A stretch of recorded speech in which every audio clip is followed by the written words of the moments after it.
Welcome back to another technical deep dive here in the debug zone.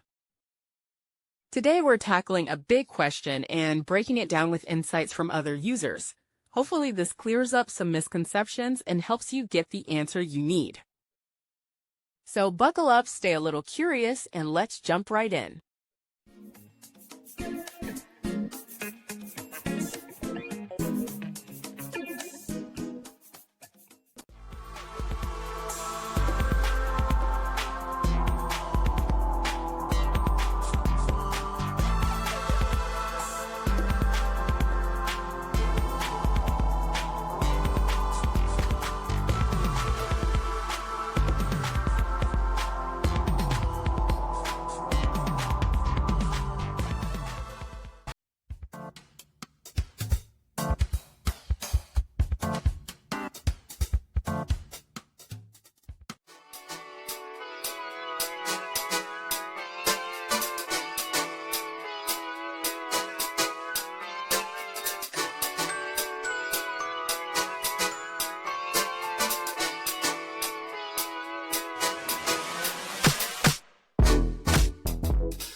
And that's a wrap.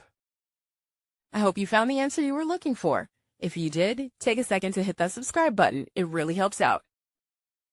And let me know in the comments which solution worked best for you. See you next time in the debug zone.